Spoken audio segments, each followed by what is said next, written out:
First off, just want to thank my Lord and Savior for going into our 11th season here. To be able to coach my alma mater is pretty awesome.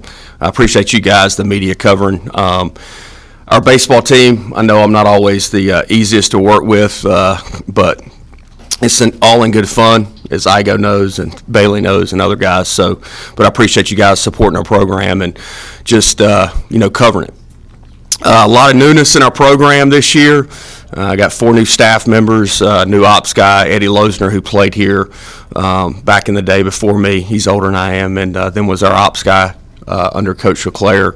New strength coach in Hunter Reeves, new athletic trainer in Hunter Martin, new academic advisor in Fallon Morello, and 27 new players. So definitely been some newness, some growing pains for sure, but like the group we have, like the staff we have, of course, and every day is a new day. Hold on one second. I'm going to shut this door.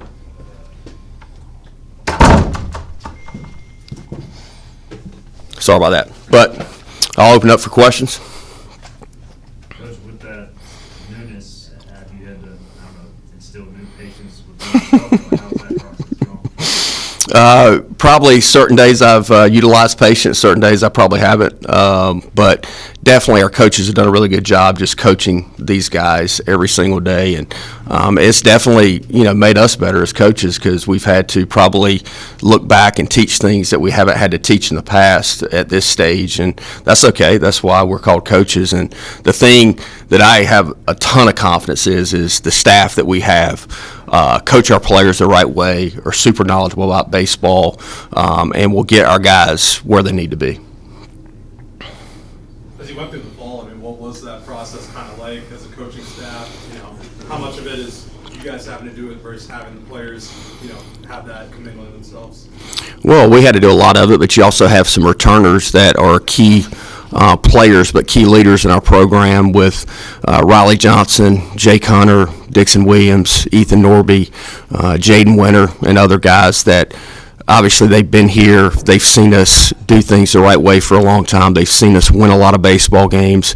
So they know what it takes to win at a high level. So our players helped a lot as well.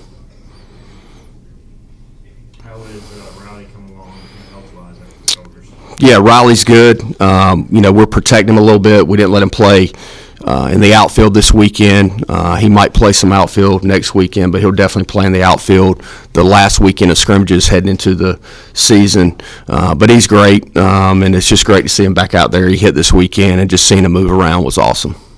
Should we expect Dixon Williams at one particular position this year, or do you think is he going to become kind of a utility guy? Because he's proven with the absence of Starr last year that he can play more than just third base, obviously. Yeah, I would think that you probably see him at different spots. If he played tomorrow, he definitely would be playing second base, but depending on how the pieces fall into place, I told our team this, is we definitely have the talent to be successful this year, but there's more unanswered questions on who's going to play where, who's going to hit where, who's going to pitch where, all that good stuff. And we will not be the team early on that will be at the end of the season. Some of it has to do with health, but also just figuring out the pieces that we need to put out there on any given day. Just from what you've seen from practice, from a roster standpoint, what's the identity that you've noticed of this team just early on? We definitely don't have the identity that we're looking for yet, but we still have a couple weeks, and I think, like I said, it's going to be just a progression as you go through the season. When you have 27 new players, 4 new staff members, getting to know one another, learning our system, it takes time. It takes longer than any of the coaches would like at times, but at the end of the day, that's what our job is, and we'll continue to cultivate these guys and get them where they need to go.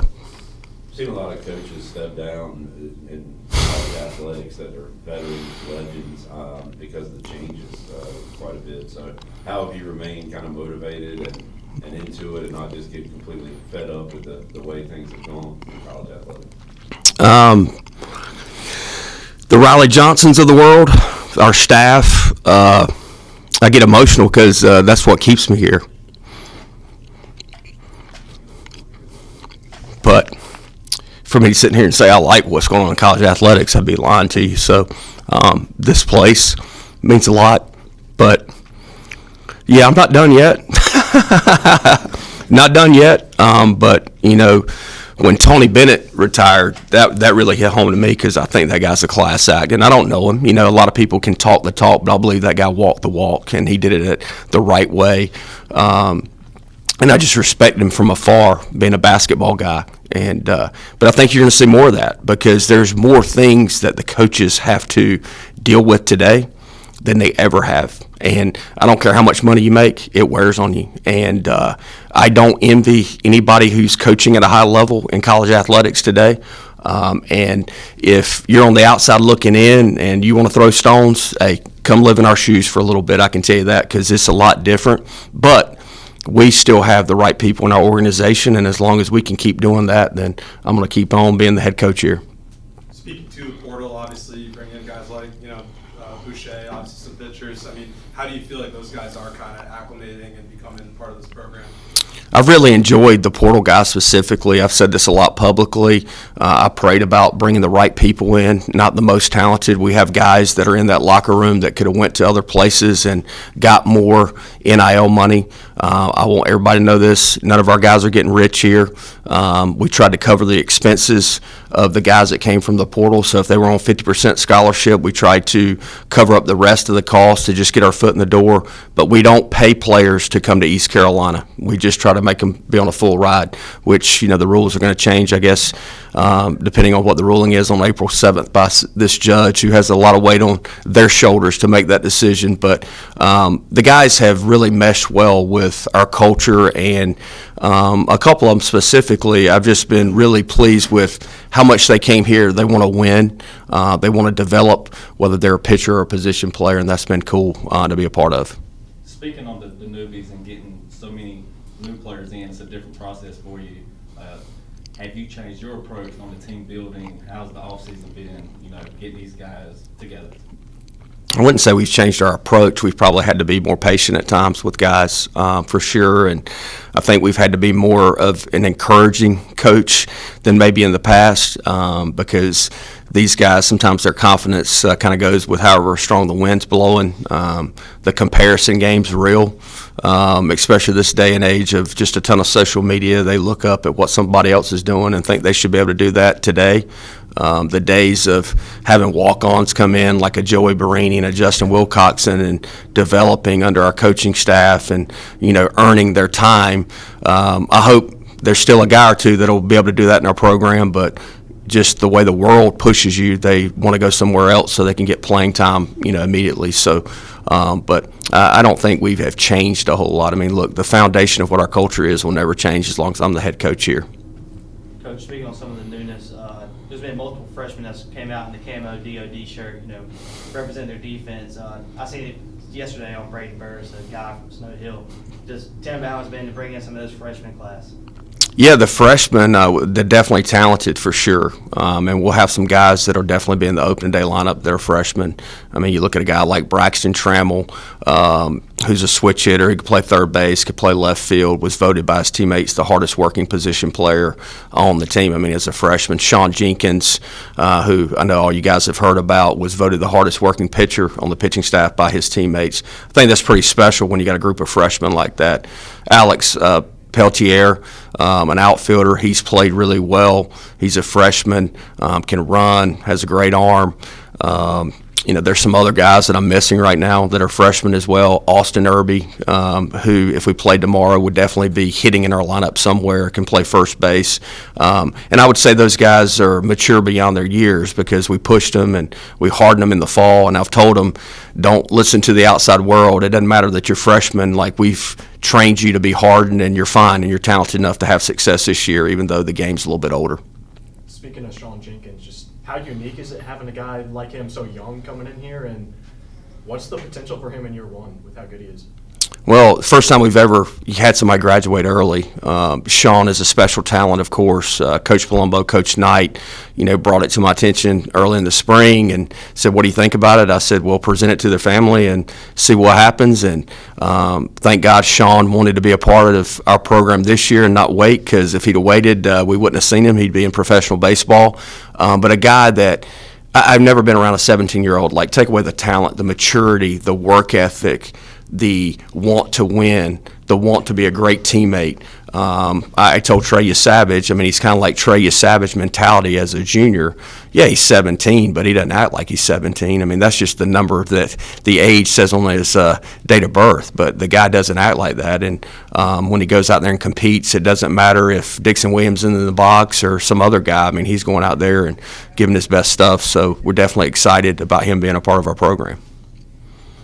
Coach, every year it seems like you have former players around helping you out, and great to have Francisco and Pack here. What do those guys do for your team, and how important is it to have those guys around? You know, things kind of come full circle, Clip. That's been something that has kept me going as well, to have those guys and the pride they have in our program. Obviously, they were great players here, but the pride they have and the want to win for our guys, and then also them telling our guys now stories of stuff that they had to do back in the day to become successful. And they're obviously closer to our players' age than any of our coaches are, so it just helps our players probably relate to them a little bit more. But they're super passionate. They're part of our family. I'm just so thankful that they wanted to come back and just get back to our baseball program. Coach, with Norby, kind of where are you guys at with him as far as, do you want to start in the bullpen to begin with versus rotation? And I guess how much of a luxury is it to have an option to? It's a luxury for sure. Norbs has been great. Today's his birthday, so if you see him, tell him happy birthday. But he's awesome. I mean, he's super diligent with his work. He's super diligent just wanting the team to win, but he's willing to do whatever.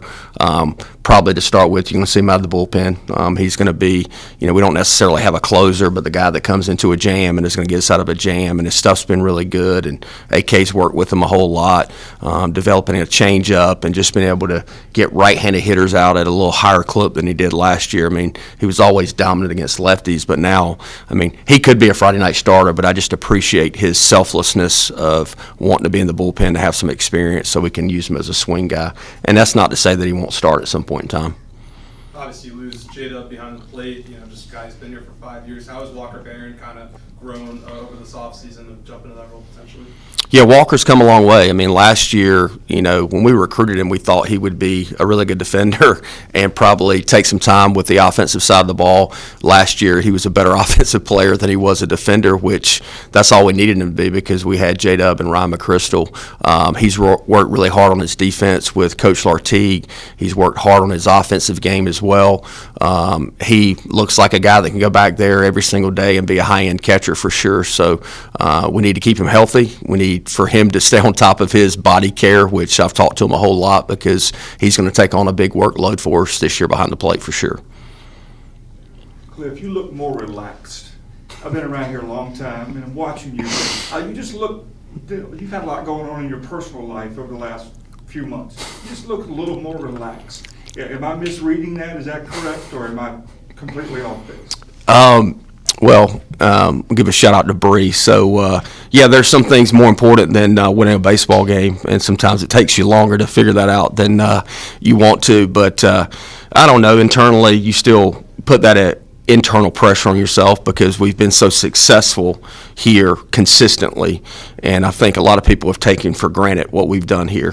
What we've done here, and this isn't because of me, it's because of our staff and our players, but we've got the third most wins since 2018. Just sit back and think about that in a world of portal and everything else and people playing players. So you got Arkansas, Tennessee, and East Carolina. No, we have not played in the College World Series, and I know that better than anybody. When you have been a player here and you make the last out in a super regional and then you become the head coach, and that's been your goal for a long time. But I would tell people the reason I'm sitting here is because we have not been to Omaha as me being the head coach. That doesn't mean when we get there one day I'm going to take another head coaching job, but that has kept me here in my younger, immature years for sure, and I'm thankful for that. I'm more comfortable in my own skin today than I was 5 years ago, but for me to say that, hey, I don't worry about stuff, that would be a lie, so I still worry about stuff. Coach, I believe this is the first year in 7 years that you guys will start the season unranked. Does that add any extra motivation going into the season? Somebody told me that, and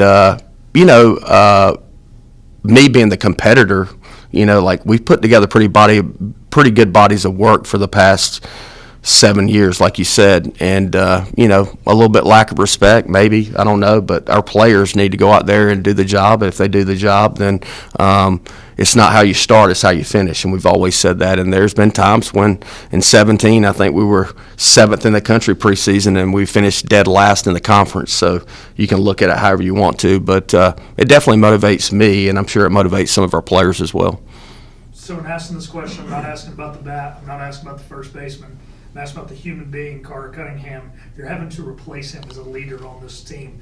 Who is kind of stepping into that Carter Cunningham role? Because I feel like that's who all the other players looked up to last year. Well, I don't think you're going to replace Carter. I think it's going to take a couple guys. I think Parker Bird for sure. Parker Bird's a great leader within our program. Riley Johnson.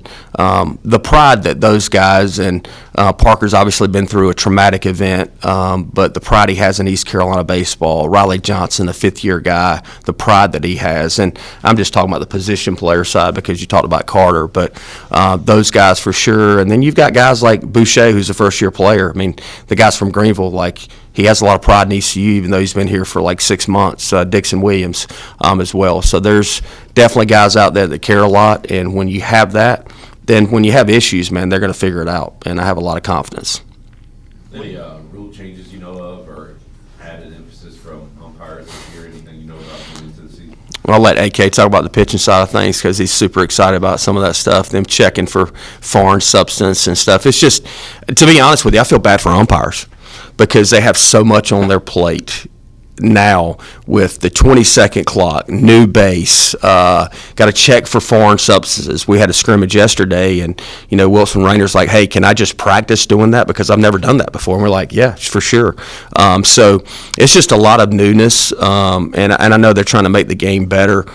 For me, I wish they would have just gone to the bigger base, like professional baseball, because that's that's going to happen at some point in time, because that's what we always do is we follow the pro game at some point in time. So it definitely has some newness for the first baseman. Obviously got two bases over there. You have to use the white base just on a regular routine ground ball, but if it's strike three and it kicks to the foul line, the first base side, you can use the orange base. So it's just different stuff. And then one of our players the other day didn't hit the orange base, so you would be out, if you don't hit the white base running through there. So, or excuse me, they did not hit the orange base, they hit the white base, so you'd be out on a ground ball. Looking at the outfield, Riley's in center, but kind of who are some other candidates to fill out the corner spots, and how confident are you in those spots as well? Yeah, Keenan Bowman played really well in the fall, and he's continued to do that in the spring, so you could see him in left or right. I mentioned Braxton Trammell, he could be out in left field as well. And right, Alex Peltier could be in right field, but he can play all three spots. Davin Whitaker could be out there. You could see Dixon Williams out there on any given day. So we feel confident that we have the bodies and the talent to be out there. It'll just be new faces out there. Coach, the turf has been a popular topic on social media. I don't know if you pay attention to that, but I actually haven't been on social media other than put my devotionals out, Igo, so I have not checked in on that. So. Well, just kind of, obviously you ought to redo that area. What kind of led to that and then doing it down the line? Well, we got it done initially right before the season started in 17, and then you just got the wear and tear of just dirt, washing off into that area, especially behind home plate was probably the worst look. I had several donors last year, hey, how do we fix that? How do we make that look better? I was like, $400,000. That's how we fix it. So thankful for John Gilbert and the donors doing that for sure. But we just decided to turf home plate and then the baselines just because it just helps maintain the field. I'm a traditionalist. I like the dirt, but I didn't want to get an entire turf field, which that would have been a lot more money than $400,000, but that's what we did. Coach, speaking of the donors, can you talk about the Pirates Unite campaign with the baseball expansion? It's something I know you and I have talked about way back at COVID year. You said we're going to have to wait on that, and we're pretty close, if not finally have the money, and eventually we'll have all that stuff that you've been wanting for a number of years. Well, we just like kicked it off right before COVID hit, and then of course you go inflation, so it ended up being, closer to $10-11 million project. And we have the money raised now, thank God, because I'm tired of being a fundraiser. And we're going to break ground in the summer at some point in time. So it's got to go to the Board of Trustees. It's got to go to the Board of Governors. So we're excited about that. So it will definitely happen this summer at some point in time.